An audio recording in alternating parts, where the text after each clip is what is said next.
시간 되는 데까지 해볼게요. 자, 10번 문제 좀 읽어보세요. 마지막 문제.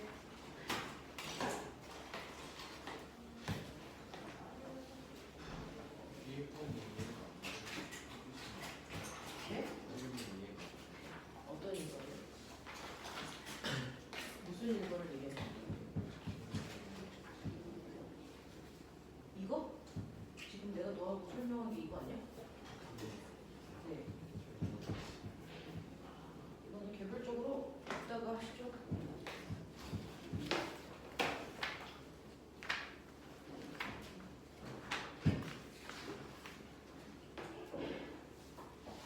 자, 4개의 저항값을 구하는 문제로요. 회로도가 거기 하나가 있고 저항 4개 있습니다.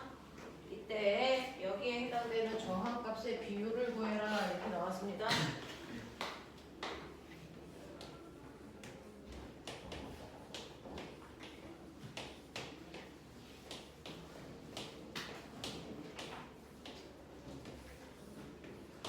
이렇게 되어 있네요. 자, 이랬을 때요. 전압이 일정한 전원장치 한꺼번에 연결한 거고요. 그리고 일정한 시간이 지났을 때 같은 회로도에서는 안녕하십니까? 하율아, 출석 찍었어? 축구 와.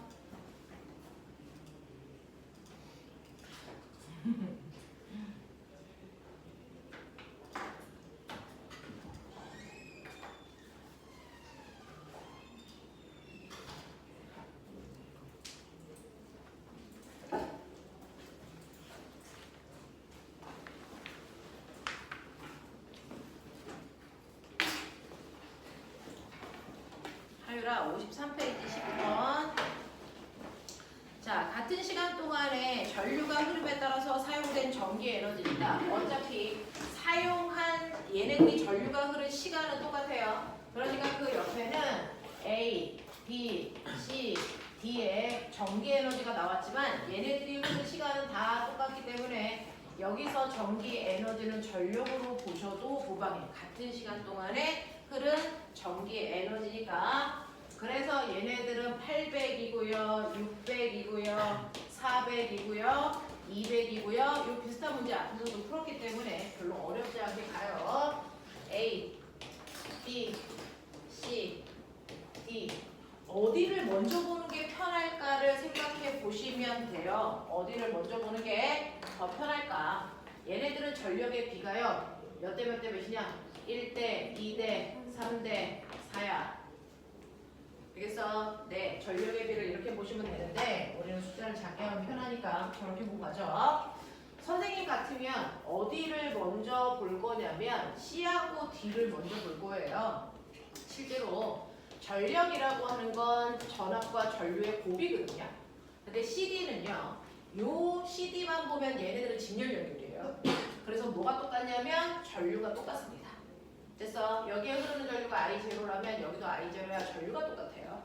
그래서 얘네들은 흐르는 전류의 세기가 똑같습니다. 이런 얘기야. 그러면 전력의 비율은 무슨 비율이냐면 전압 비율이야. 그래서 얘네들은 전압의 비율이 2대 1이면 돼. 이런 얘기거든요. 근데 직렬일 때 전압의 비율은 무슨 비율이냐면 저항비예요. 저항비. 그래서 C와 D의 저항비가 2대 1이에요. 라고 해서 얘 저항을 2R로 놓으면 얘 저항은 R로 놓으면 돼. 이런 느낌이야. 그치? 이런 식으로 빨리빨리 뚫고 들어가야 돼. 이 부분은 요번에 중학교 3학년 6단원 문제이기도 합니다. 그래서 얘가 난이도가 살짝 높긴 해도 보는 방향은 똑같아. 자, 그 다음에 우리가 그 다음에 봐야 되는 건 뭐냐면요. 얘하고 이 덩어리를 볼 수 있는 거 아세요? 그래서 그러면 얘하고 얘는 전압이 똑같아요. 그죠? 병렬이니까 윗덩어리하고 아랫덩어리는 전압이 똑같아. 차이는 전류야. 되겠니? 자, 그래서 윗덩어리 B하고요. 아랫덩어리 CB를 합한 값이 병렬이라고요. 그러니까 얘네들의 전력 비율은 몇 대 몇으로 보냐면 3대 4으로 보면 되죠. 맞아? 그랬을 때요. 얘네들이 걸려있는 전압의 크기는 똑같기 때문에 전압은 얘하고 얘가 똑같기 때문에 전류 차이다라고 하면 되는데 전류가 어떻습니까? 전력비가 1대1이니까 전류비도 1대1이죠. 그러니 여기도 전류가 똑같기 때문에 여기가 3R이면 돼. 이렇게 가면 되죠. 되겠어? 이렇게 보면 될 것 같아. 그래서 여기도 3 이렇게 보면 되네. 자, 그 다음에 이제 크게 보시면요. A 덩어리하고 B, C, D를 합한 이 덩어리가 두 개가 직렬이야. 그렇죠? 이렇게 되죠. 그래서 A 덩어리하고요. B, C, D를 합한 거 이거 직렬인데 A 덩어리하고요. 나머지 B, C, D가 직렬인데 얘가 4대 6이죠. 그러니까 2대 3이죠. 그렇죠? 요 정도 됩니다. 4대 6입니다. 그러면 직렬일 때는요. 전류는 똑같으니까 되겠어? 네. 저항의 얘네들은 전류는 똑같으니까 전압 비율이 2대 3이라는 거야. 전압 비율이 2대 3이니까요. 여기에서 저항 비율도 2대 3이면 돼요. 되겠어? 그래서 얘 저항과 얘네들의 합성 저항의 비율이 2대 3 되게 하면 돼. 라고 하는 거예요. 요거 합성 저항이 얼마게? 3R, 3R이니까 1.5R, 2분의 3R. 맞아? 네. 그러면 2분의 3R이니까 여기요. 여기가 2분의 3R이고 여기가 얼마여야 저항비가 2대 3일까요? 여기 R이죠. 맞냐? 하겠어? 이런 느낌이야. 여기 1 이런 느낌이죠. 그래서 저항비가 1대 3대 2대 1 이렇게 들어가면 되겠어요. 괜찮아? 할만해? 괜찮은 거죠? 그래서 오히려 전력 문제는요. 이렇게 보는 방향만 잘 잡고 가면 어려운 문제는 아니야. 실제로 계산하는 문제도 아니고요. 서로 비율 비교해 가면 되는데 이때 너희들이 머릿속에 집어넣어야 되는 거 직렬과 병렬에서 뭐가 일정하고 뭐가 전압 또는 전류를 나누는지. 회로도에서 전압 또는 전류를 나누는 건 저항밖에 없습니다. 그래서 직렬일 때는 저항이 전압을 배분해주고요. 병렬일 때는 저항이 전류를 배분합니다. 그래서 저항의 역할이 엄청 중요하다. 되겠어? 이렇게 해서 회로도에 해당되는 얘기들을 했고요. 뒤에 보시면 트랜지스터부터 여기는 단알입니다. 우리 입시하고 전혀 상관없는 부분이라 여기는 단알이고요. 그 다음에 여러분들이 이제 넘어오셔야 되는 게 뭐냐면 중학교 2학년과 연결된 중학교 내용과 연결된 선행밖에 안 나오는 거 아시죠? 자, 그래서 94페이지부터 우리가 나가야 된다. 자, 여기서부터는 이제 자기장과 관련된 자기력 문제들이에요. 중학교 때 배웠던 전류에 의한 자기장과 중3 때 배운 전자기 유도가 다 자기력과 관련된 문제. 되겠어? 요것만 하면은 2번은 끝납니다. 그래서 빨리 2번을 끝내고 3번에 있는 파동도 한번 보셔야죠. 부지런히 나가보죠.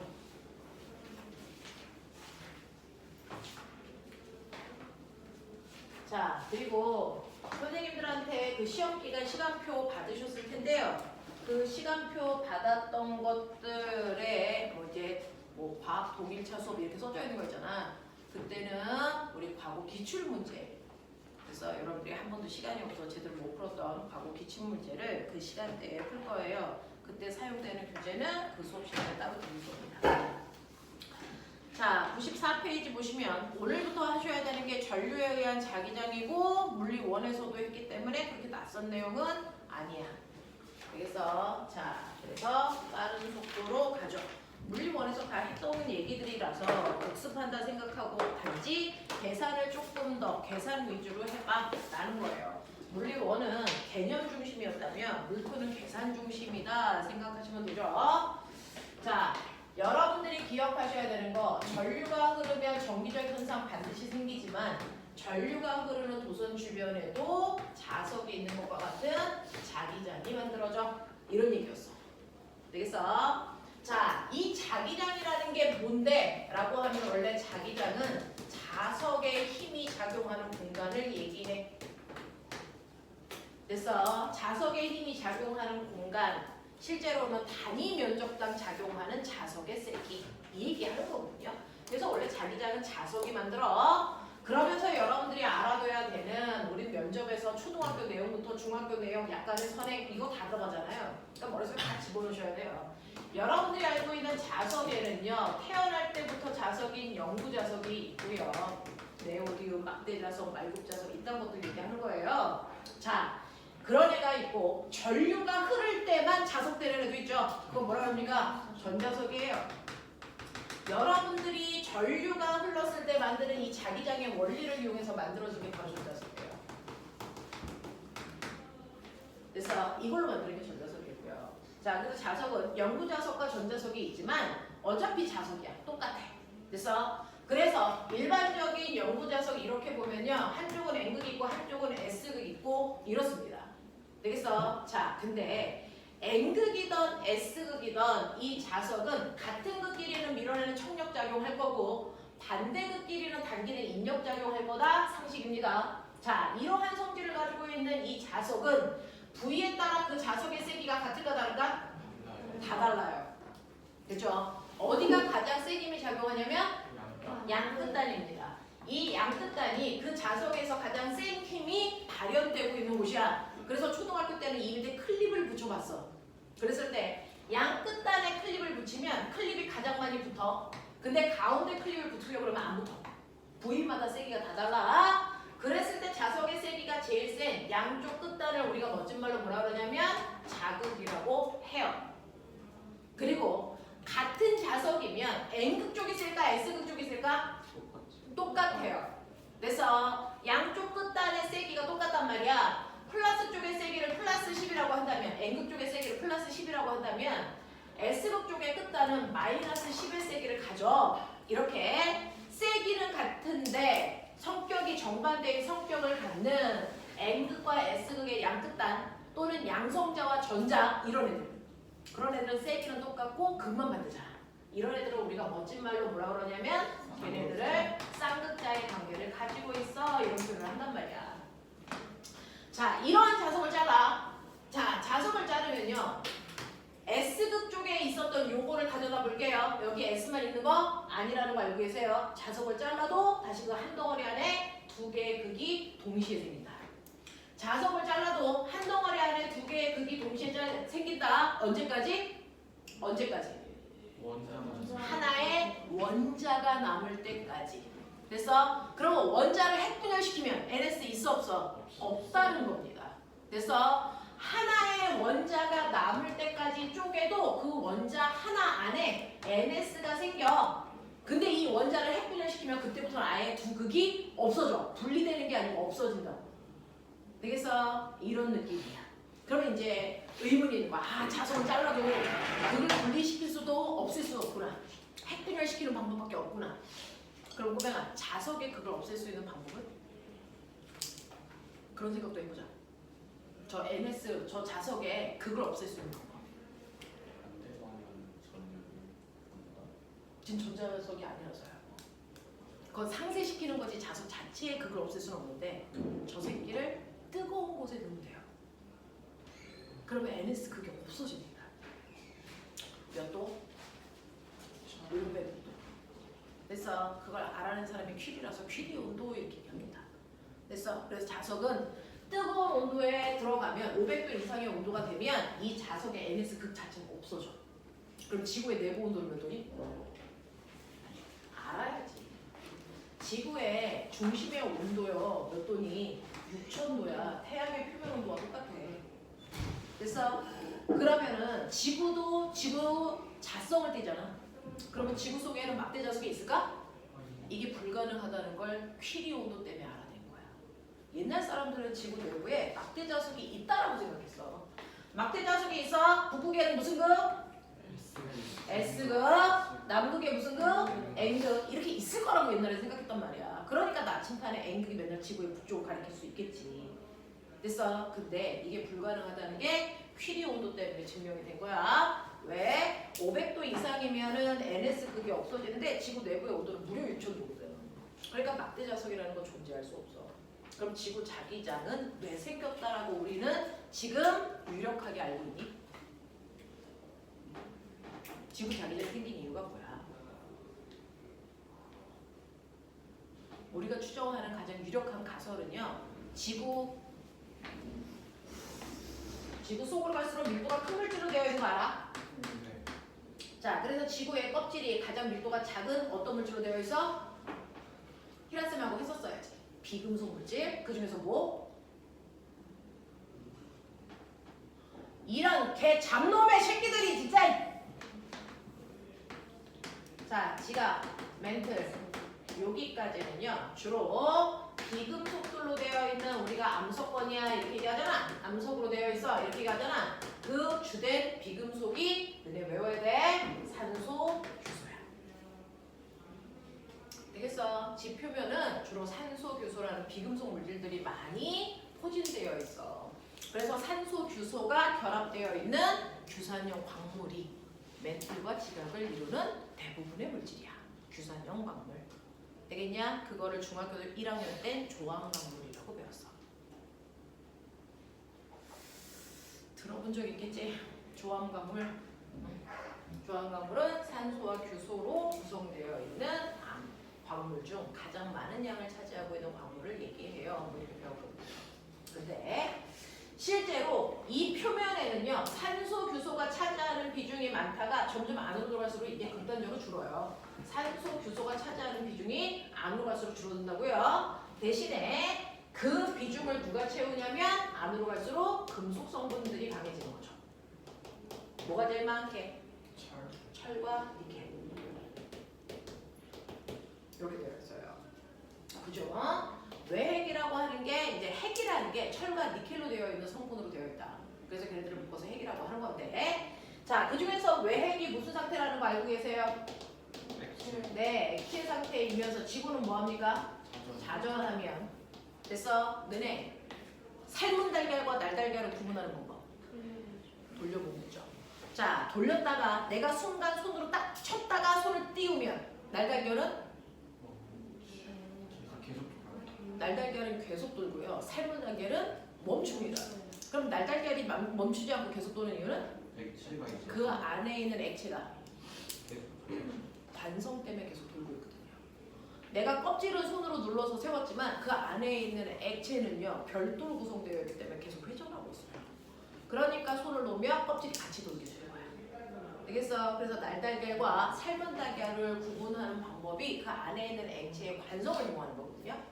자, 이렇게 지구가 회전을 할 때요. 우리는 지구에 있는 껍질만 회전하는 게 아니고 이 안에 있는 액체 상태의 외핵이 같이 회전을 해요. 근데 이 외핵은 열나 뜨거운 금속 물질로 되어 있는데 너무 뜨겁다 보니까 금속 물질이 이온화되어 있는 상태예요. 전하를 뛰어요. 그럼 걔네들이 막 돌아요. 그 걔네들이 막 전하를 뛴 아이들이 도니까 그 주변에 전류가 흐르는 전기장이 만들어지죠. 그 전기장에 의해서 뭐가 생깁니까? 자기장. 이게 지구 자기장이다. 되겠어? 그래서 지구 자기장을 만드는 이유가 외핵에 있는 금속 물질이 회전하고 있기 때문이다 라는 다이나모 이론이 가장 지구 자기장을 유력하게 설명하고 있는 이론이라고 우리 생각하고 있어요. 되겠어? 가장 유력하다 이렇게 생각합니다. 자, 그래서 이런 식으로요 여러분들 자석은요 그냥 물리적인 방법으로 쪼갠다고 해서 그걸 없앨 수 없다. 항상 두 극이 동시에 생긴다 라고 하는 거 여러분들은 알고 계십니다. 자, 그러면 이러한 자석에는 자기력이라는 힘이 작용하잖아요. 그 자기력이라고 하는 그 힘, 모든 힘은 항상 벡터라서요 항상 방향을 갖고 세기를 가져. 그러니까 하나의 자석에 작용하는 힘의 방향과 세기를 정확하게 우리는 화살표로 표현한다고요. 그래서 이 주변에 수십만 개의 나침판을 뿌려놔. 그러면 그 나침판의 자침이 힘을 받아서 N극이 한쪽 방향으로 다 회전할 거 아니니? 그랬을 때 나침판에 N극이 가리키는 방향 또는 나침판에 N극이 받는 힘의 방향, 이걸 우리가 자기력 방향이라고 정의한 거야. 이걸 자기력 방향. 나침판에 N극이야. 나침판에 N극이 받는 힘의 방향을 자기력 방향이라고 할 거야. 그러니까 여기에 나침판이 있다고 쳐봐. 그러면 당연히 여기 있는 N극은요. 여기 있는 N극을 밀어요. 하지만 S극은요. 당기죠. 그러니까 똑같이 가지 나침판에 N극이 있어도 이 나침판의 N극은 자석의 N극과 S극으로부터 두 개의 힘을 받아요. 그 힘을 합성한 방향이 실제 이 나침판이 가리키는 N극 방향이에요. 그러니까 여기다가 나침판을 놨다고 쳐요. 그래도 여기 있는 N극이 얘 나침판의 N극을 밀어요. 그리고 S극은 당기겠죠. S극이랑 가까우니까 당기는 힘이 더 세겠죠. 자, 그러면 이걸 합성했을 때 실제 N극 방향은 여길 가리킵니다. 이런 식으로요. 이 주변에 엄청나게 많은 나침판의 N극을 뿌려놨을 때 그 나침판의 N극이 가리키는 방향을 부드러운 곡선으로 이렇게 표현한 걸 바로 자석에 작용하는 힘을 표현하는 선을 그린 거다. 이걸 우리가 물리원에서 자기력선을 그렸어요. 이렇게 표현했잖아요. 그죠? 그래서 자기력선은 자석의 N극에서 S극을 향하는 방향으로 이렇게 그려진다 라고 해서 엄청 열심히 그려봐 드렸고, 근데 자기력선은 자석의 N극에서 나와 S로 들어가고 나서 끊어지는 게 아니고 사실은 완벽하게 닫히는 태곡선을 그려요. 그래서 안에도 자기력선이 이렇게 있습니다. 사실은 자석 안에도 자기력선이 이렇게 있어. 근데 안에까지 그리다 보면 너무 복잡하니까 우리는 약속하는 거야. 안쪽은 자기력선 그리지 말자.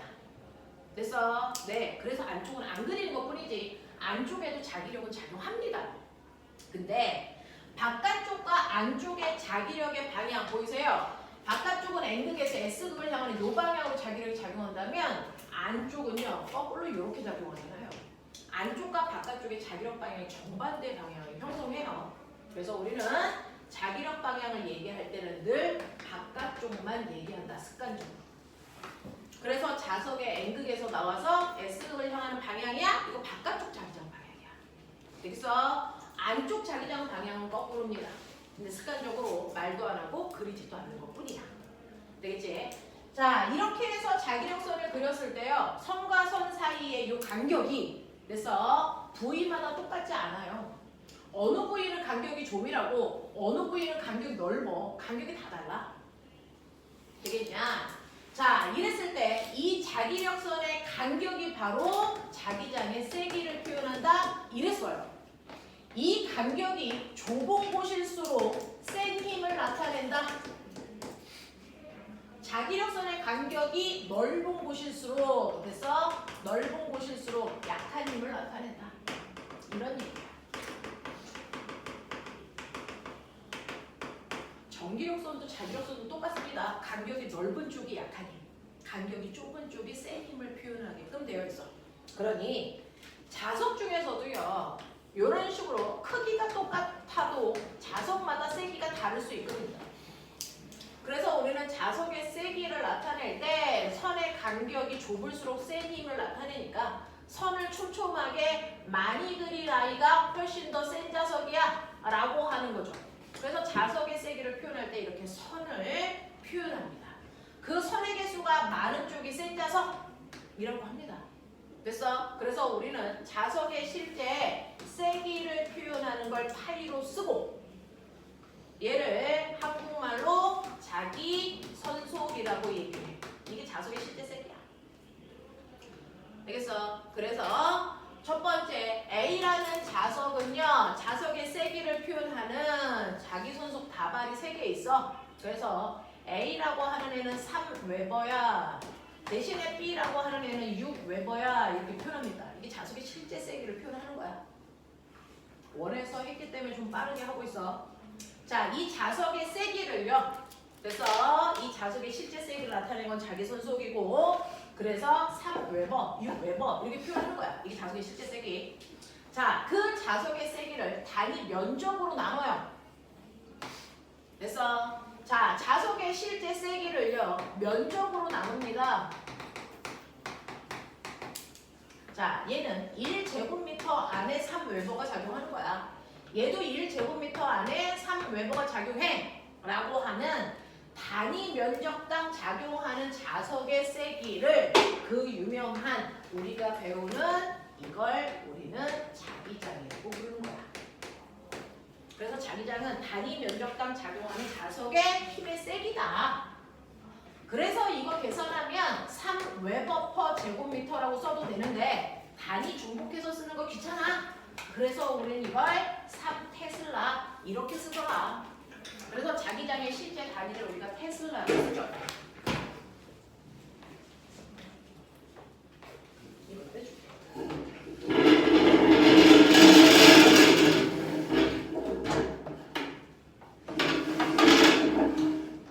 이렇게 씁니다. 그래서 자석의 실제 자기장의 세기를 나타내니까 3테슬라다. 그래서 원래 자석에서의 자기장의 세기를 구하는 방법이 면적분의 자기선속 이렇게 돼요.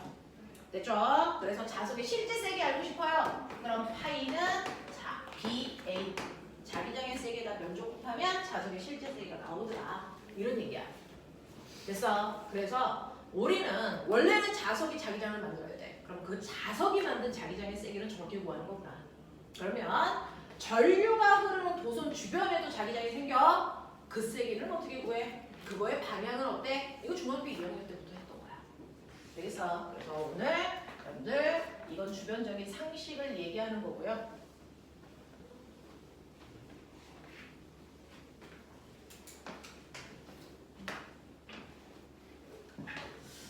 자, 이제 본격적으로 전류가 흐르는 주변에 자기장이 생기는데 한 번 꼬맹아 이게 지구야. 이게 지구야. 여기가 지구의 북쪽이고 여기가 남쪽인데 여기에 S가 여기가 N극에 해당되는 극이 지금 형성되어 있는 거잖아. 그러면 지구 자기력선은 어떻게 그리면 돼? N극에서 나와서 S극을 형하는 일방형으로 지구 자기장이 이렇게 형성되어 있는 거야. 지금.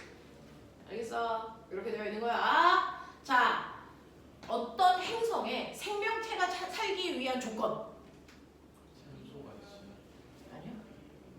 어떤 행성에 생명체가 살기 위한 조건은요. 산소 필요 없어요. 맨 처음에 지구에는 산소가 없을 때도 생명체는 살았습니다. 그래서 산소가 필수 조건이 아니에요. 뭘까요?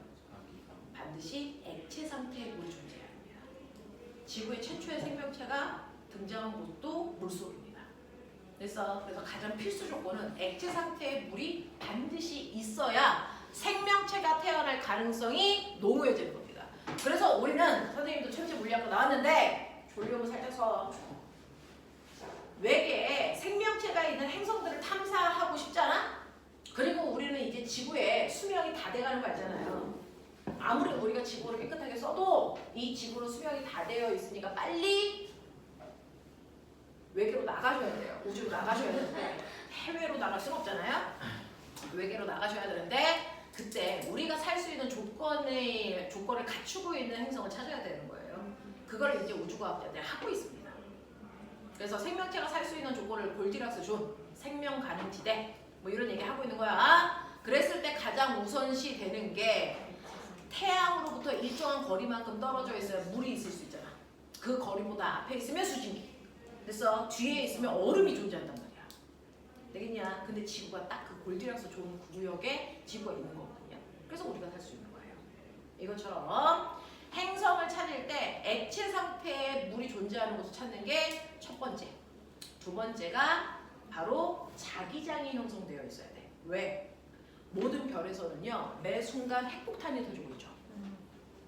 그러니까 엄청난 양의 방사선이 쏟아지고 있죠. 그래서 우리가 우주에 나갈 때는요. 산소 호흡기만 끼고 나가지 않고 우주복을 입고 나가잖아요. 이런 개놈의 새끼들! 졸면 뒤져 이씨. 우주복을 입고 나가는 이유가 그 방사선. 그래서 그것 때문에 우주복을 입고 나가는 거야. 아니면 핵폭탄이 터지는 한가운데 여러분들 서 있게 되는 거예요. 되겠어? 그럼 그 방사선 물질들을 차단할 수 있는 게 뭐냐? 바로 저 자기장이에요. 그래서 자기장이 필요하다는 거예요. 그리고 대기가 필요하죠. 그건 압력 때문이죠. 그래서 이런 것들이에요. 이런 것들이 생명체가 살기 위한 조건입니다. 그 중에 하나가 지구자기장. 됐지? 졸려면 이거 가지고 가서 쓰시면 됩니다. 그렇게 열심히 힘들게 안 계셔도 되고요. 1899-9717 뭘까요? 그래서 전화가 다 옵니다. 070 전화는 끊임없이 와요. 받으면 그렇게 대출을 해주겠대.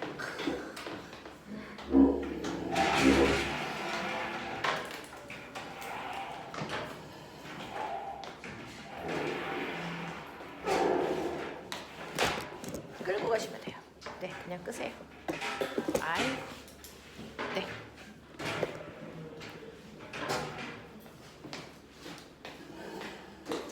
자, 이런 것들 나 하나 궁금한 게 있는데 실제로 너네가 자석을 됐어? 이렇게 실에다 묶어. 자석을 실에다가 이렇게 묶어. 자, 그래놓고 북극에 딱 가서 쓰면 얘가 어떤 모양이 될까? 어떤 모습이 될까?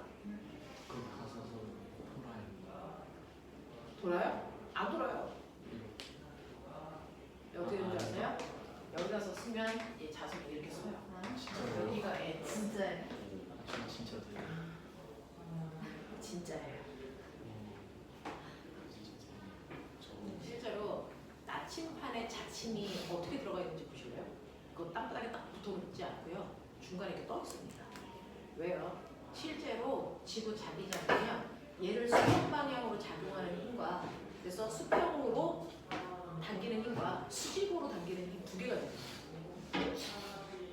그래서 중위도로 올라가면 올라갈수록 나침반 자치는 지면과 수평한 게 아니고 살짝 이렇게 기울어져 있습니다. 그랬다가 그로 가면 이 기우는 게 극단적으로 90도 되는 거예요.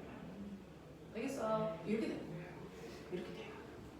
그래서 히라쌤한테 이 수평으로 작용하는 힘하고 수직으로 작용하는 힘을 물어보십시오. 작년에 어떤 애가 이거 가지고 2명이 자소서 썼는데 어떤 애는 수평 힘만 분석해서 자소서에 쓰고 어떤 애는 수평 힘과 수직 힘 두 개를 다 분석해서 힘을 썼어요. 그래서 그 두 개를 다 분석한 애만 합격했습니다. 자석은 수평 방향으로 당기는 힘만 우리는 늘 설명하잖아요. 그렇지 않습니다. 수직으로 당기는 힘도 있어요. 그래서 북극에 가면 자석이 씁니다. 알겠냐? 네. 자, 그래서 이렇다라고 하는 것도 기억을 좀 해봐 주시면 돼요. 그래서 얘가 수직으로 얼마나 기울었느냐가 그 지역의 위도값을 계산할 수 있는 좌표가 돼요. 그래서 지구각 2에 가면 이거 기온 각도를 가지고 그 지역의 위도를 계산합니다. 되겠냐? 네, 그렇게 됩니다. 네, 알고 계신 줄 알았어요. 자, 그래서 이렇게 여러분들 자기장이라는 게 있는데 전류가 흐르는 도선 주변에 마치 자석이 있는 것과 똑같은 자기장을 만든다는 거야. 그럼 기억해봐. 전류가 흐르는 도선 주변에 자기장이 생기는데 전류가 어떤 모양의 도선에 흐르느냐에 따라 자기장의 모양과 세기가 달랐다. 기억나지? 아가 때 배웠어, 중2 때. 자, 이때 전류가 흐르는 도선의 모양을 몇 개로 분석했었지? 3개. 그쵸? 3개야. 첫 번째는 뭐? 직선도선. 자, 이제 자신감이 얻었어. 이제 두 번째 해봐. 뭐야? 원형도선. 그 다음에 세 번째는 솔레로이드. 자, 직선도선의 전류가 이 방향으로 흘러 주변의 자기장 방향과 자기장의 세기 어떻게 계산했었는지 물어내서 다 했어. 그래서 원형도선의 전류가 흘러 이렇게 솔레로이드라고 하셔야죠. 우리가 중학교 때 코일이라는 단어 쓰셨나봐요. 코일 아니고 솔레로이드가 정식 명칭입니다. 이렇게요. 자, 그랬을 때 기억나? 자, 직선도선에서 전류가 흐를 때와 원형도선 코일에서 전류가 흐를 때, 솔레로이드에서 전류가 흐를 때, 자, 나침판 없어도 이 주변의 자기장 방향을 우리가 알 수 있어. 뭐만 있으면 돼? 뭐만 있으면 돼? 나침판 없어도. 나침반 없어도 손만 있으면 되죠. 무슨 손이요? 그럼 왼손으로 몰라? 그것도 알죠. 왼손으로 하는 건 무슨 법칙? 작년에요. 두 손으로 다 해봐 그랬어요. 두 손으로 다 해봐 그랬어요. 자, 오른손으로 하는 건 누구 법칙? 앙페르. 그쵸. 오른손으로 하는 건 앙페르의 오른나사 법칙.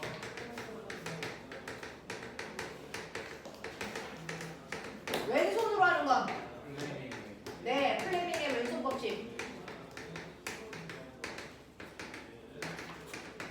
자, 우리는 오른손만 합니다. 자, 오른손만 해서 오른손을 이렇게 펼쳤을 때요. 보면 기억나지? 직선에서 보는 방법과 곡선 두 개에서 보는 방법 정반대. 알아? 알아라. 뒤진다. 자, 직선 도선에서 꼬매가 오른손을 이렇게 펼쳤을 때 엄지손가락이 무슨 방향? 전류 방향. 유차 뒤진다. 자, 여기다 유천이라고 쓸 뻔했다. 전류 방향. 나머지 네 손가락이 자기장 방향이라는 얘기는 사실은 이 네 손가락 끝이 가리키는 방향이 N극, 나침판의 N극 방향이야. 이 뜻이잖아요. 자, 근데 곡선도선에서는 이 개름의 새끼가 한 번 해줬다고 복습하는데 처음 듣는 것처럼 필기하고 지랄들이야. 이지호 처음 들어? 너 내가 가르쳤다. 자, 곡선도선에서는 정반대야. 됐어? 전류가 휘어서 흐르기 때문에 감기 편한 네 손가락이 전류 방향으로 봐야 돼 라고 했어요. 그래서 직선만 외우시면 되죠. 곡선은 거꾸로야. 그만 기억하시면 돼. 곡선은 네 손가락이 전류가 흐르는 방향이고 엄지손가락이 자기장 방향인데 꼬매가 봐봐. 곡선이기 때문에 안쪽과 바깥쪽이 생겨. 곡선이기 때문에 안쪽과 바깥쪽이 생겨. 근데 우리 아까 자석에서 그려줬어. 바깥쪽 자기장 방향과 안쪽 자기장 방향은 정반대야. 그러면 엄지손가락이 가리키는 자기장은 안쪽일까요? 바깥쪽일까요? 안쪽 방향입니다. 기억하세요. 얘는 안쪽 자기장 방향을 가리키는 거고 무조건 안쪽과 바깥쪽은 180도 반대 방향이다. 같은 방향일 수 없다. 이런 얘기입니다. 자, 그랬을 때요. 오른손으로 직선도선 먼저 하면 보면은 직선도선에서 전류가 위로 흘러. 그럼 여기 막대가 있다고 생각해서 그 방향으로 엄지손가락이고요. 나머지 네 손가락은 얘를 부드럽게 감아야 돼. 감아야 돼. 되겠어? 그래서 이 직선도선 주변의 자기장은 지금 전류가 위로 흐르고 있기 때문에 반시계 방향으로 동심원의 모양을 띤 자기장이 주변에 만들어지고 있는 거야. 내 눈에 안 보이는 것 뿐이죠. 그랬을 때 여러분들이 어느 위치에 나침판을 놓느냐에 따라서 저는 여기다가 놨어요. 그럼 그 점에 접선 방향이 실제로 나침판의 N극 방향이란 말이야. 되겠어? 저는 여기다가 나침판 놓을래요. 접선 방향. 전 여기다 놔요. 접선 방향. 전 여기다 놓을래요. 접선 방향. 이게 실제 나침판의 N극 방향이야. 되겠어? 네. 그러니까 잘 감으셔야 돼요. 전류 방향이 거꾸로 돌면 감기는 방향은 반대입니다. 되겠죠? 자, 원형도선이던 솔레로이드던 네 손가락이 전류니까 여기 원이 실제로 있다고 치고 그 원의 전류가 흐르는 방향 네 손가락을 감아보세요. 이렇게 감기는 모습이죠. 그랬을 때 엄지손가락이 칠판을 뚫고 들어가니까 이 원형도선의 중심에는 들어가는 방향으로 자기장이 만들어져요. 그럼 당연히 바깥쪽은 나오는 방향의 자기장이 만들어집니다. 이런 얘기야. 이제 자, 여기가 플러스니까요. 이거 따라서 이렇게 가시면 뒤쪽으로 돌아서 보이는 앞에 선에서는 전류가 내려가는 모습으로 전류가 흘러. 그러니까 여러분들이 가지고 있는 샤프가 이 안에 있는 막대기다 생각하고요. 여러분들 앞쪽에서 그래서 보이는 방향으로 전선에 전류가 이렇게 내려가게 감으시라는 얘기입니다. 그랬을 때 엄지손가락이 오른쪽에 이렇게 자기장을 만들고 있다는 얘기야. 그럼 바깥쪽은 거꾸로 이렇게 자기장이 만들어지니까 안쪽과 일직선이 되는 꼬맹아 여기도 안쪽 자기장이라고 부른 거야. 여기도 안쪽 자기장, 여기도 안쪽 자기장. 여기가 바깥쪽 자기장이야. 위아래가. 되겠어? 그래서 안쪽 자기장에 나침판을 어디다 놓던 나침판의 N극이 오른쪽을 가리키면 되고요. 그럼 이제 나 궁금해요. 그럼 이렇게 가리켰다고 쳐봐. 자, 그랬을 때 솔레로이드가 막대 자석이랑 똑같은 자기장을 가져요. 솔레로이드에 의해서 생긴 자기장이 막대 자석이랑 똑같습니다. 그렇다면 얘를 막대 자석으로 봤을 때 이쪽이 무슨 극이라는 뜻이야? N극이라는 뜻이야. 그래서 여기가 S극이야. 솔레로이드 안쪽에는 균일한 자기장이 형성됩니다. 왜? 일정한 간격으로 감았으니까. 그래서 이렇게 된다.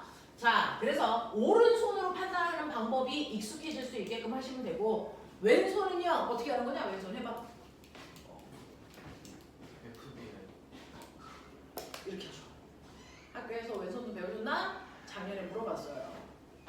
자, 그래서 우리는 여러분들 전류, 여기서 전류가 어떤 거야? 전류, 밑에서부터. 전류, 자기장, 힘. 그래서 힘은 폴스니까. 그래서 네, 이게 F, B, I 이렇게 외워요. F, B, I. 되겠어? 네, 그냥 이거는 알고만 계시면 돼요. 할 때 두 손 다 쓰면 나중에 어떤 병신 새끼가 오른손으로 이지가 생겼어. 이거 죽겠다는 뜻입니다. 알겠어? 오른손 이거야. 되겠죠? 한 손만 해. 자, 근데 알고는 가. 자, 그래서 여러분들이 이런 식으로 전류와 자기장의 사이의 관계, 방향 결정할 수 있어야 된다. 방향을 알아야 된다. 그리고 나면 이 전류가 흐르기 때문에 떨어져 있는 거리가 R일 때, 2R일 때, 3R일 때 당연히 전류가 흐르는 도선이랑 멀수록 자기장의 세기는 약해집니다. 자, 그랬을 때 직선 도선에서 자기장의 세기 구하는 식 불러.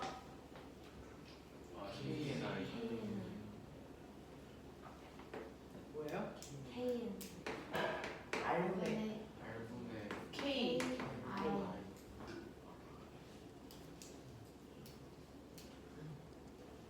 R이 도선으로부터 떨어져 있는 거리고 K는 자기장 상수고 I는 도선에 흐르는 전류의 세기고 원형 도선에서 자기장 세기 구하는 방법 불러. R분의 K-I 상수값이 달라져요. 구하는 방법은 똑같습니다. 자, 솔레로이드에서 자기장의 세기 구하는 공식만 좀 달라. 그래서 솔레로이드에서 자기장의 세기 구하는 방식이 K 네, K2-N, I 요거예요. 상수값이 또 다르다는 거고 I는 전류 넣으면 되는데 이 N의 정체는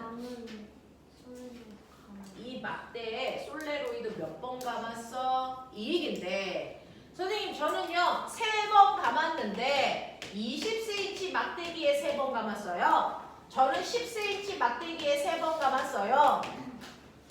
그러면 여기에 감은 수 3 집어넣으면 될까? 이거 안 된다 그랬죠. 그래서 얘는 얼마나 막대기에 전선을 촘촘하게 감았느냐 이거 얘기하는 건데 자 20cm에 3번 감은 것보다 10cm에 3번 감았을 때가 훨씬 더 촘촘해서 얘가 더 자기장을 세게 만들거든요. 그래서 우리는 단위 길이당 감은 수로 환산하기 때문에 됐죠? 1m 안에 얘는 20cm에 3번 감았으니까 1m 안에는 15번 감은 거야. 10cm에 3번 감았다는 건 1m 안에 30번 감았다는 얘기야 라고 해서 n이라고 하는 이 값은 1m당 감은수로 환산해서 집어넣는 값이다. 기억나요? 1m당 감은 개수로 집어넣는 거다. 이렇게 됐습니다. 됐죠? 그래서 전류에 의한 자기장이 이렇게 만들어진다는 걸 기억을 좀 한다면 그러면 이거를 우리는 중2 때도 배웠고요. 그 다음에 통과에도 나와요. 고1. 그리고 고2 물리에도 나오고요. 고3 물리 2에도 나온단 말이죠. 이게 계속 나오는데 그럼 물리 2에서는요. 물리 1까지는 개념 중심으로 그냥 이래. 그러니까 방향 찾아봐. 어디가 더 세? 요건데 물 2에서는 세기의 값을 구하자는 얘기예요. 계산에 집중합니다. 자, 그랬을 때 여러분들이 하나는 알고 가셔야 되는 거 실제로 고등학교에 오면 전류가 흐르는 도선이 하나가 아니고 2개 이상 같이 있다. 그래서 첫 번째 A라는 도선, B라는 도선에 동시에 전류가 흘러요. I1, I2 그리고 두 도선이 R만큼 떨어져 있어.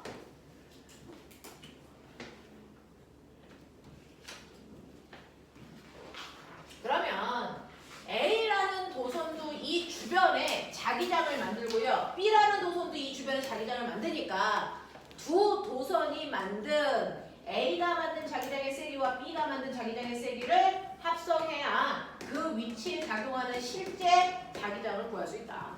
나는 각각 떨어진 거리가 D인 곳에 나침판을 놓는다 가정하자. 이런 식으로. 자, 여기 있는 나침판을 P, 여기 있는 나침판을 Q, 여기 있는 나침판을 R이라고 쳐보자. 뭐 이런 느낌이야? 그랬을 때 저 나침판이 받는 자기장의 세기는 누가 더 세요? 어느 방향이에요? 100% 나오는 거죠. 고등학교로 올라가면. 되겠어? 자, 그랬을 때 여러분들은 A와 B가 만든 자기장을 합성하셔야 되니까 방향 모르면 합성 자체가 안 돼요. 자, A라는 도선이 얘라고 쳐. 자, 얘는 전류가 위로 흐르니까 얘보다 오른쪽은 다 들어가는 방향으로 자기장을 만들어요. 왜? 이렇게 감기니까. 그럼 왼쪽은 나오는 방향으로 자기장을 만듭니다. 맞아?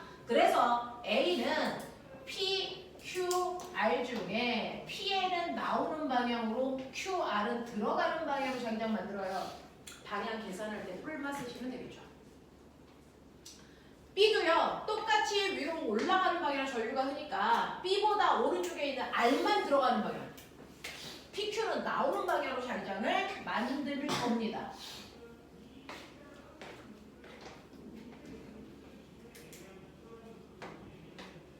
그랬을 때 전류의 세기를 2A, 뭐 1A, 뭐 이런 식으로 주는 거야. 자, 그랬을 때요. 얘네들의 자기장의 세기는요. 뭐 이런 얘기죠. 그래서 떨어져 있는 거리가 D분의 2K, D분의 2K. 자, A 두 손으로부터 여기까지는 3D 떨어져 있으니까 3D분의 2K. 뭐 이렇게 계산하는 거야. B로부터 떨어져 있는 거리 여기가 3D분의 얘는 K.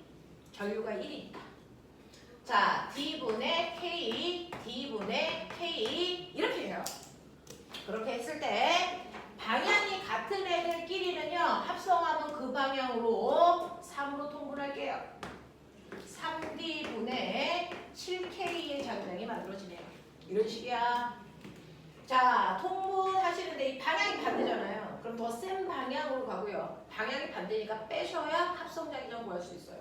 그래서 들어가는 방향으로 D분의 K만큼의 자기장 만들어지니까 이거 3D분의 3K로 바꿀게요. 통분한 거야.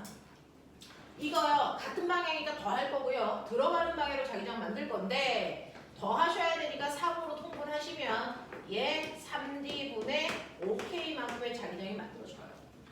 이런 느낌이야. 그래서 자기장의 세기 비율이 7대 3대 5예요. 뭐 이런 얘기고 자기장의 방향이 같은 건 Q하고 R의 방향은 같아요. 뭐 이런 얘기 할 거란 말이야.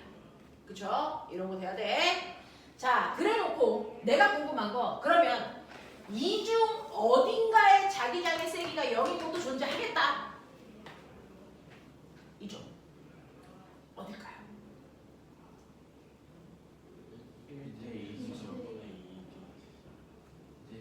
내부 바깥 기억하셔야죠. 자기장과 전기장의 세기가 0인 곳은 같네. 이 글자 외우고 간다 이랬어요. 됐어? 두 도선에서 전류가 흐르는 방향이 어떤 방향? 같은 방향. 맞습니까?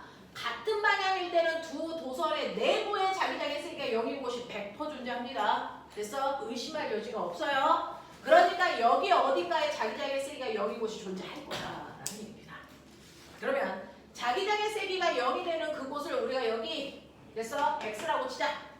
이 도선으로부터는 A만큼 떨어져 있고 이 도선으로부터는 B만큼 떨어진 곳이라고 치자. 거기가 어딘지 정확하게 위치 잡자. 이런 얘기죠. 자, 그랬을 때 자세히 보시면 사실은 여기가 Q가 있는 이 위치인데 여기는 A는 들어가는 방향으로 자기장을 만들고요. B는 나오는 방향으로 자기장을 만들기 때문에 둘이 만드는 자기장의 방향이 정반대란 말이야. 그러니까 자기장의 세기가 0일 수 있는 곳이야. 유일하게. 되겠어? 그래서 내부야. 자, 그러니 방향은 정반대이니까 꼬맹아 요 세기가 같으면 자기장의 세기가 0이겠죠? 그래서 A가 만든 자기장의 세기와 B가 만든 자기장의 세기가 같아지는 지점을 찾을 건데 직선 도선에서 자기장의 세기는 R분의 KI니까 떨어져 있는 거리 A로부터는 A분의 2K B분의 K 뭐 이렇단 말이야. 이게 같으면 돼. 자, 근데 보시는 것처럼 분자의 비율이 2대 1이라고 하는 실제 도선에 흐르는 전류의 세기 비율이야. 그러니 그게 거리 비율이어야 된다는 얘기죠. 그래서 A로부터는 2만큼, B로부터는 1만큼 떨어져 있는 2대 1인 지점이 자기장의 세기가 0인 지점입니다. 이렇게 가는 거예요. 되겠어? 하겠어? 되겠죠? 그래서 B에서 떨어져 있는 거리 비율이 각각의 도선의 전류 비율이야. 이렇게 기록해야죠.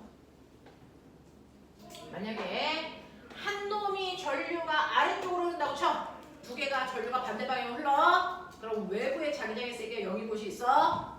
왼쪽, 오른쪽. 저 세기를 줬잖아요. 왼쪽, 오른쪽. 오른쪽이요. 전류의 세기가 약한에 가까이. 알겠습니까? 그러니까 A라는 도선으로부터 얼마만큼 떨어진 곳? 2. B라는 도선으로부터 얼마만큼 떨어진 곳? 1. 알겠습니까? 네, 여기에 자기장의 세기가 0인 곳이 존재합니다. 여기까지 납득되지? 납득되지? 자, 그 다음에 중학교 2학년 때요. 전류에 의한 자기장 배우면서 여러분들 전동기라는 것도 배웠는데 기억나냐?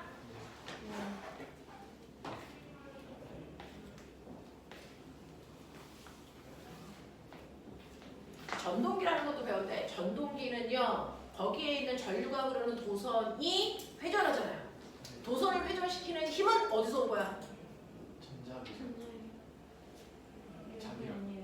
네, 자기력, 전자기력, 네, 자기력이죠. 그 자기력이 뭔지 볼게요. 여러분들 이렇게 전류가 흐르는 도선이 있고 이 주변에 연구자석이 이렇게 있으면 기억나죠? 전류가 이 주변에 지금 막 배웠습니다. 전류가 이 주변에 자기장을 만들고요. 연구 자석도 이 주변에 자기장을 만들어. 그래서 같은 공간 안에 서로 다른 자기장이 2개 이상 생기면 얘네들이 합성돼서 뭘 만든다? 힘을 만든다. 그러니까 같은 공간 안에 자기장이 2개 이상만 생기면 서로 다른 애가 만든 자기장이 2개 이상만 생기면 그게 합성돼서 힘이라는 걸 만드는데 그 힘을 우리는 자기력 또는 로런츠의 힘이라고 부르는 힘이 생겨요.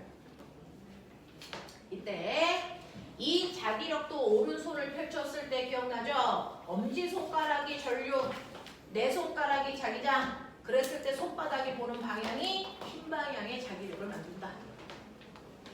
그 힘을 전류가 흐르는 도선이 받아서 애새끼 움직인 거다. 괜찮아? 괜찮아? 이렇게 되는 거야. 그러니 얘 같은 경우에 전류 위로 흘러요. 자기장 오른쪽이에요. 그랬을 때 손바닥이 보고 있는 쪽이 칠판 안쪽입니다. 그래서 이렇게 전류가 흐르는 도선이 칠판 안쪽으로 밀리는 힘을 딱 받아서 됐어? 미는 거야. 그랬더니 얼마만큼? 자기력만큼. 되겠어? 자, 그래서 힘 방향을 결정했으면 그러면 이 자기력이라는 힘의 세기도 구할 수 있어야 되겠지? 그 자기력이라는 힘의 세기를 힘센 비라더시로 계산해. 힘센 비라더시로 계산해.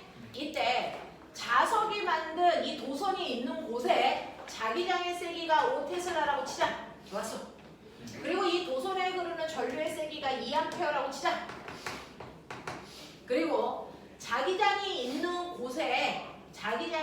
곳에 있는 도선의 길이가 얼마냐면 1m짜리가 있는 거야. 자기장 속에 있는 도선의 길이. 되겠습니까? 그러면 이것 때문에 저 도선은 10N의 힘으로 밀리는 힘을 받았다. 그래서 밀렸다. 이런 얘기예요. 되겠지? 그랬을 때요. 이 힘을 더 크게 하는 방법 4가지. 말해. 자기장을 세게 한다. 전류를 세게 한다. 자기장 속에 있는 도선의 길이를 길게 한다. 4가지라고.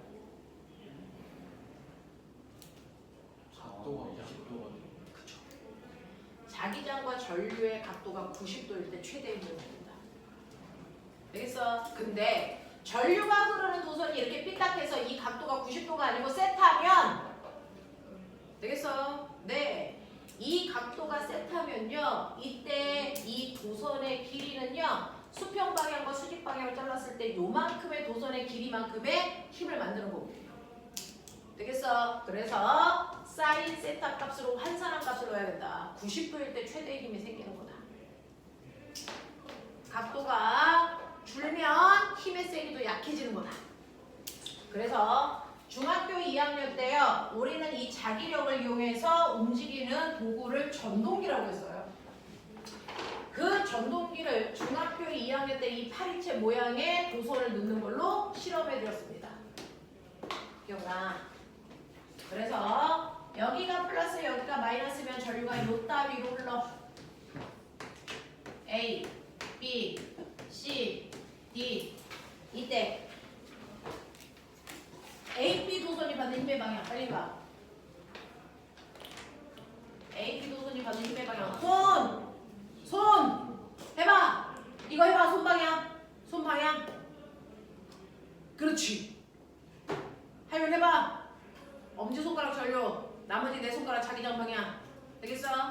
칠판 안으로 밀리는 힘을 받아요. 그래서 얘 안쪽으로 밀리는 힘을 받으면 얘가 받는 힘은 할 필요 없다. 얘하고 얘는 무조건 반대 방향이 돼. 왜? 전류 방향이 반대니까. 그쵸? 그래서 얘는 무조건 나오는 방향이지. 이렇게 해서 그래서 한 놈은 A, B는 안으로 들어가려고 그러고 C, D는 나오려고 그러는데 얘네들이 붙어 있어서 혼자 못 들어가. 그래서 이렇게 돌아버리는 회전. 이게 전동기였어. 맞아? 이렇게 전동기가 됐어. 자, 근데 이때요. BC가 받는 힘의 방향은? BC가 받는 힘의 방향. 이거 힘 안 맞죠? 왜? 자기장과 전류가 같은 방향이라서 사인 세타 값이 0도잖아. 힘 안 생겨. 그래서 요 날개 부분에는 힘이 없습니다. 여기는 그래서 우리가 학교에서 요 날개와 요 날개가 받는 힘의 방향만 얘기했습니다. 그렇죠? 그래서 각도도 중요하다. 라는 얘기야. 그래서 얘 돌아. 그럼 꼬맹아, 전동기가 회전하면서 어떤 일을 해? 전동기는 무슨 에너지를 바꾸는 거니? 전동기는 전기 에너지를 무슨 에너지로? 역학적 에너지로 바꿔주는 장치야. 되겠어? 그럼 거꾸로 역학적 에너지를 전기 에너지로 바꾸는 장치는? 발전기죠. 금요일로 할 겁니다. 자, 그러면 이런 식으로 해서 전류가 흐르는 도선 주변에 자기장이 생기는데 자기장이 2개 이상 같은 공간에 생기면 힘만 들어. 그러면 아까 했던 그 그림으로 다시 가. A라는 도선 I1 2A, B라는 도선 I2 1A. 두 도선이 떨어져 있는 거리 R. 그럼 잘 봐. 이 지점에 그래서 A가 만든 자기장도 있고 B가 만든 자기장도 있어.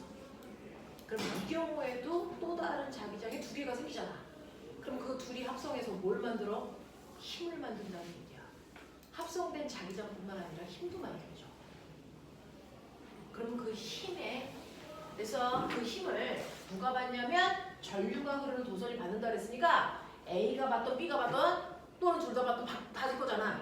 그 힘의 방향, 힘의 세기를 물어보는 거야. 이제 이거는 대학물리 해볼게요. 어차피 쉬운 거 배울 거라는 생각은 안 하고 오셨잖아요. 그러니까 그냥 쭉 가볼게요. 그죠? 자, A라고 하는 도선이요. 자기력을 받습니다. A라고 하는 도선이 자기력이라는 힘을 받아요? 네, 받아요. 어느 방향?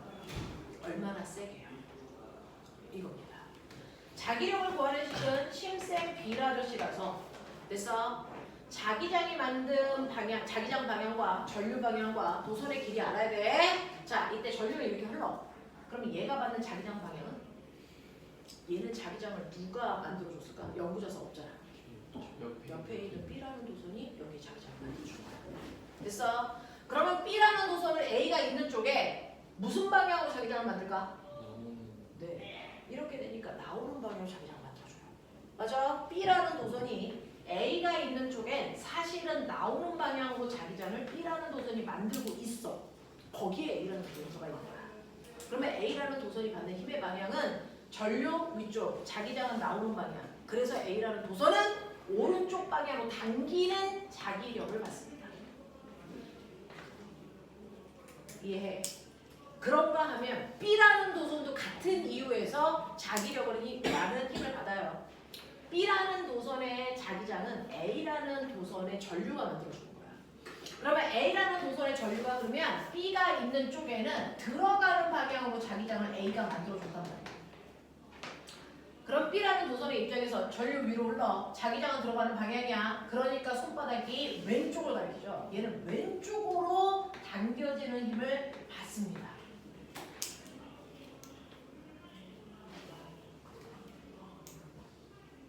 다시 말씀드릴게요. 보면 두 도선에 전류가 지금 무슨 방향으로 흐르니? 같은 방향. 그래서 두 도선에 전류가 위쪽으로 같은 방향으로 전류가 흐르던 아니면 아래쪽으로 같은 방향으로 전류가 흐르던 두 도선이 만약에 전류가 같은 방향으로 흐르면 언제나 예외 없이 서로 당기는 인력을 받습니다.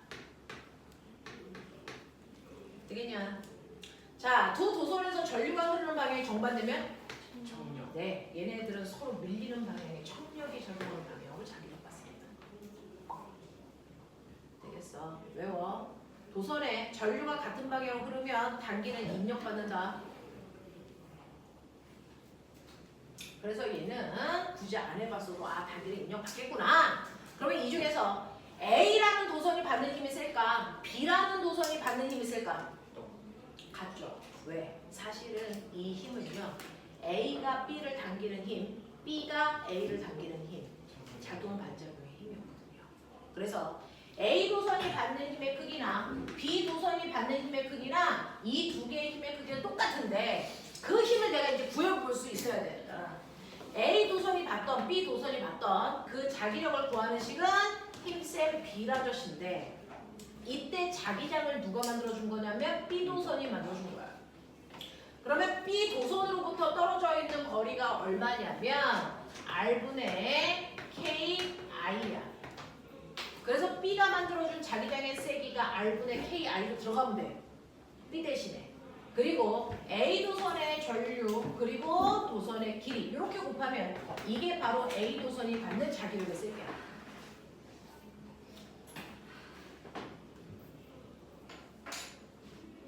B 도선이 받는 자기력의 세기도요. 힘센 B라저씨인데 이때 자기장은 A 도선이 만들어준 거야.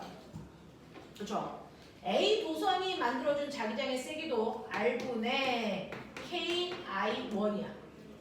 거기에 B 도선의 전류는 I2고 도선의 길이는 자기장의 영역이 똑같아서 길이가 같아요. L. 그래서 꼬맹아 요거랑 요거 보시면 똑같은 식입니다. 되겠어? 그래서 두 도선이 있을 때 두 도선 사이에 작용하는 자기력의 세기는 두 도선 사이의 거리 분의 자기장 상수 K에 두 도선에 흐르는 전류의 세기의 5 그리고 그 안에 도선의 길이 이렇게 곱하면 돼요. 이게 힘센 B라저씨랑 똑같아요. 이게 힘센 B라저씨랑 똑같아요.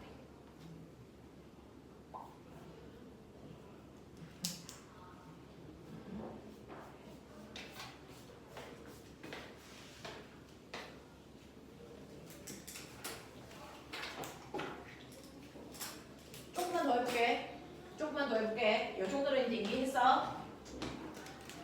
자, 근데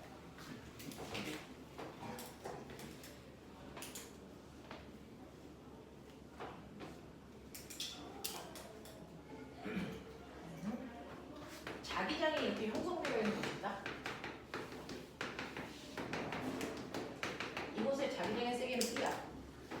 자기장이 이렇게 형성되어 있는 곳이 있는데 내가 여기다가 마그네슘 양이온을 던질 거야. 괜찮잖아?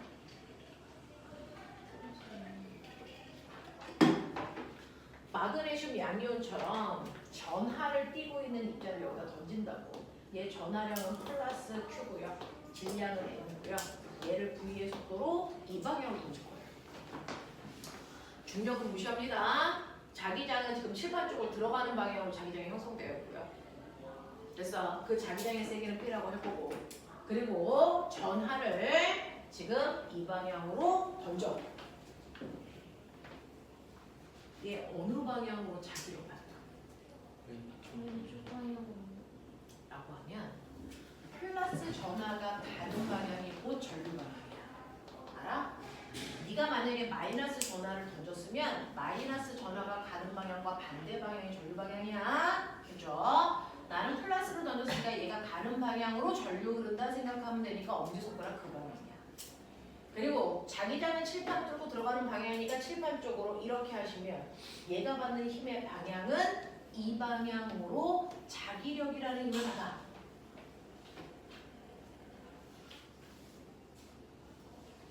근데 잘 보시면 저 점전하가 운동하는 방향과 힘의 방향이 몇 도니? 90도면 어떤 일이 발생하냐? 운동 방향과 수직한 방향으로 힘을 받아요. 그러면 빠르기는 안 바뀌죠. 대신에 뭐만 바뀝니까? 방향만 바뀝니다. 운동 방향에 수직한 방향으로 힘을 받으면 빠르기는 안 바뀌고 방향만 바뀌어. 그래서 얘는 원래 얘가 가고자 하는 방향은 이 방향인데 이쪽으로 힘을 받으니까 얘가 이렇게 휘어요. 근데 이렇게 쉬었는데도 자기장 속에 있잖아. 그럼 어떻게 될까? 또 힘 받겠죠. 전류, 자기장, 또 수직한 방향, 또 휘겠죠. 근데 또 힘 받겠죠. 수직한 방향. 이게 계속 반복됩니다. 이 새끼 뭐 할까요? 등속.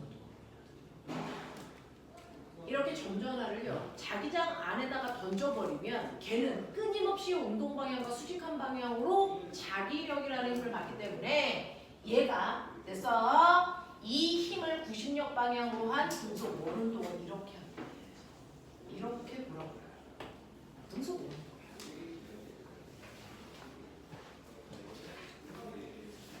그럼 보면 플러스 전화가 아니고 마이너스 전화를 던졌다고 쳐봐. 뭐가 다른지. 마이너스 전화를 던졌다. 그럼 뭐가 달라질까? 네. 전류가 이 방향이거든요. 그리고 자기장이 이 방향이면 힘을 이쪽으로 받아요. 그래서 이쪽이 구심력 방향이 됩니다. 그래서 마이너스 전화를 던지면 이 방향으로 휘어요. 그래서 얘가 어느 방향으로 휘느냐에 따라 내가 던진 아이가 플러스 입자인지 마이너스 입자인지가 구별돼요. 그거 됩니다. 그러면 내가 던진 아이가 전기를 안 띄웠으면? 안 띄웠으면? 그냥 직진해서 가버려요. 그래서 이렇게 자기장 속에 어떤 물질을 던졌을 때 이 아이가 전하를 띄고 있는지 아니면 중성인지 확인할 수 있어요. 그리고 전하를 띄었다면 무슨 물인지 확인할 수 있다? 그럼 이제 잘 봐봐. 자, 등속 원운동한다. 등속 원운동하는 물질은 원의 중심 방향으로 물체를 잡아당기는 구심력이라는 힘을 받는데 그 구심력이라는 힘을 구하는 식 기억나요? 뭐냐? 뒤진다 이 새끼들아. 구심력 구하는 식. R분의 M V 제곱. 이라는 힘이 바로 구심력. 이게 바로 자기력이죠. 구심력을 만든 게 자기력이야. 자기력 구하는 힘, 식 불러. 자기력 구하는 식 불러. 힘센 비라도시죠. 뭐야? KI가 왜 나오는 거야? 힘센 비라도시죠. 됐어? 근데 꼬맹아, 됐니? 자기장의 세기는 여기 줬으니까 B. 그거 넣으면 돼. 근데 문제는 전류가 아니고 점전하잖아. 자, 기억나? 전류는 단위 시간 동안 움직인 전하래라. 그죠? 그러니까 전류 자리에 우린 T분의 Q를 집어넣으면 되잖아. 됐지? 그래서 전류 대신에 여기에 T분의 Q를 집어넣을 거야. 그랬을 때 Q는 제 전하량이니까 집어넣으면 돼. 근데 꼬맹아 이거 보여? T분의 Q, T분의 L이 뭘까? 사실 여기 도선의 길이도 없잖아. 이거 뭘까? 이게 뭐냐면 내가 던졌을 때 1초 동안 얘가 간 거리, 그 거리가 도선의 길이의 역할을 하는 거야. 그러니까 T분의 L은 바로 저 아이의 속력을 얘기해. 그래서 점전화를 자기장 속에 집어넣었을 때요, 이 자기력을 구하는 또 다른 식이 이걸 V라고 바꾸면 되니까 밥의 Q. 못 외우면 병신이야 이 새끼야. 밥의 Q. 밥의 Q. 그래서 자기장 속에 점전화를 던졌을 때 그 점전화가 받는 힘의 세기를 밥의 Q로 계산하다. 납득함? 되겠음? 이런 얘기야. 그러면 이때 자기력을 밥의 Q로 집어넣으면 되네? 그래. 밥의 Q 이렇게 집어넣는 거야. 그래서 지금 자기력을 구하는 세 가지 유형 보여드렸어요. 자기력은 힘센 비라저씨로 계산하면 돼. 근데 점전화일 땐 힘센 비라저씨가 아니고 바베큐로 구하면 되고요. 두 도선 사이의 작용할 자기력은 R분의 KI1, I2, L로 구해도 돼. 다 같은 식이야. 되겠어? 유도하는 거 보여드렸으니까 그냥 기억 안 나시면 유도하시면 되죠. 그랬을 때 나 궁금해. 그럼 얘가 등속 원을 또 한다는 얘기지. 그럼 그 원의 반비례는 얼마야? 라고 하면 알까? 그러면 보이냐? 그러면 이때 저 원의 반지름 R은요, 됐니? 비켜라 명바가 이렇게 가는 거야. 밖에 나가서 얘기하지 마. 비켜라 명바가 이런 얘기야. 알겠어? 이렇게 구하면 돼.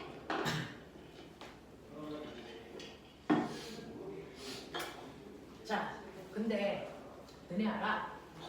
수소에 동위원소가 있다며? 동위원소가 뭔데? 같은 원소인데 중성자의 개수가 달라서 질량수가 다른 아이들. 예를 들어 수소는 질량수가 얼마나? 1인 수소 양이온도 있고요. 2인 수소 양이온도 있고요. 3인 수소 양이온도 있죠. 이거 어떻게 구분했어? 전체 수소 중에 얘가 차지하는 비중이 90%, 얘 55%, 얘 5%. 어떻게 알았을까? 정말 우주에 있는 모든 수소를 가져다가 저걸 셌을까? 실험을 거예요. 실험을 통해 증명한 겁니다. 동위 원소의 개수. 그래서 네. 그리고 비율 이거 다 실험한 거예요. 어떻게? 이걸 아는 게 바로 이걸로 한 거예요. 그래서 여기까지 끌고 와 본 겁니다. 이를 질량 분석이라고 합니다. 이렇게 자기장이 있는 곳에 내가 수소를 100만 개든 1000만 개든 이온화시켜서 여기다가 쏘는 거야. 총알처럼 드드드드 쏘는 거야. 수소 양으로 쏘는 거야. 똑같은 속력으로 쏘는 거야. 똑같은 위치에. 아! 똑같은 위치에 쐈어! 뒤져 이 개새끼들! 똑같은 위치에 쐈어. 근데 뭐가 다른 줄 알아? 얜 질량이 1이야. 얜 질량이 2야. 얜 질량이 3이야. 그러면 비켜라 명박아 중에 뭐가 달라지겠니? 이게 달라지죠. M값이 변해요. 그래서 자기장의 세기도 똑같고요. 전화량도 1로 똑같잖아요. 그리고 던진 속력도 똑같은데 뭐가 다르냐면 질량값이 달라요. 그러니 여기다가 이렇게 쏘면 얘는 이 방향으로 동심원을 그리면서 돌 텐데 여기에 형광물질을 바른 금속판을 놓는 겁니다. 그러면 이 새끼가 이렇게 돌다가 여기 와서 부딪히는 애, 이렇게 부딪히는 애, 이렇게 부딪히는 아이가 존재합니다. 그래서 부딪히는 위치가 세 종류로 나타나. 이 새끼 동위원소 세 종류네. 되겠어? 되겠냐? 그랬을 때 반지름의 크기를 계산하시면 질량 비율을 알 수 있고요. 여기 부딪혔을 때 형광물질을 발랐기 때문에 빛이 빵빵빵빵 나옵니다. 그러니까 어느 쪽에 빛이 몇 번 나오는지를 세시면 얘네들의 존재 비율을 알 수 있죠. 알겠습니까? 그래서 확인한 게 바로 수소와 같은 동위 원소들의 존재 비율과 종류를 알 수 있었던 거다. 우리 이렇게 한다. 알겠습니까? 그래서 여러분들 원소의 동위 원소와 걔네들이 존재하는 비율은 저 질량 분석기로 확인하는 거고요. 이때 사용된 게 바로 자기력이라고 한 거예요. 우리 한 바퀴 돌 때 몇 초 걸렸을까? 주. 자, 이 부위 속력이죠.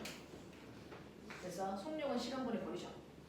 한 바퀴 도는데 걸리는 시간을 주기로 놓고 한 바퀴 돈 거리는 2파이 r이겠죠. 뭐요? 날라가겠죠. 그러니까 t는 뭡니까? bq분의 2파이 m입니다. 그래서 주기로 표현할 수 있어요. 생각을 막 해보십시오. 이런 것들이야.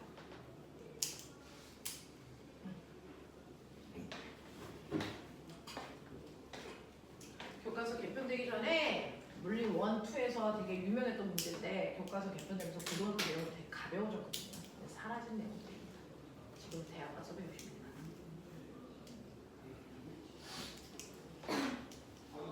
되죠? 그래서 여러분들 책에 있는 자기장은요, 선생님이 앞부분에 가르쳐드렸던 그냥 가벼운 내용들밖에 없어. 근데 이 정도는 알고 가면 훨씬 더 여러분들이 훨씬 더 자소서를 쓸 때나 뭐 이해하기에 편할 것 같아서 해봤어요. 책표 107페이지. 설명할 거 다 했다. 자, 107페이지 1번부터 6번까지 6문제요. 해보시면. 자, 3분 안에 해보실래요?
자, 품새까지만 지죠.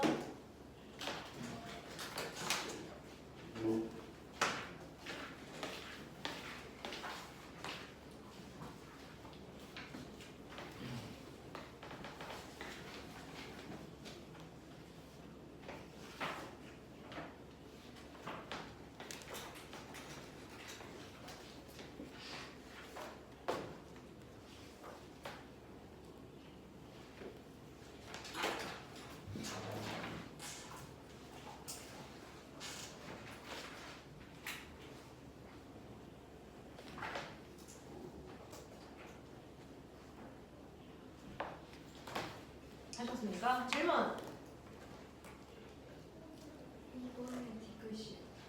자, 2번 보시면 그림은 자석 주위의 자기장의 일부를 자기력 선으로 나타낸 것입니다. 그 중에서요, P쪽의 자석은 자기력선의 방향은 자석의 N극에서 나와 S극을 향하니까 P쪽이 N극인 거 납득하셔야 되고요. 자기장의 세기는 자기력선의 간격이 좁을수록 세다 그래서 A가 더 B보다 좁으니까 센 겁니다. 그 다음에 C점에서의 자기장의 방향은 접선 방향이니까 기역 방향입니다. 또요. 가능해요? 낯선 단어 없습니까? 자, 하십시오. 계속.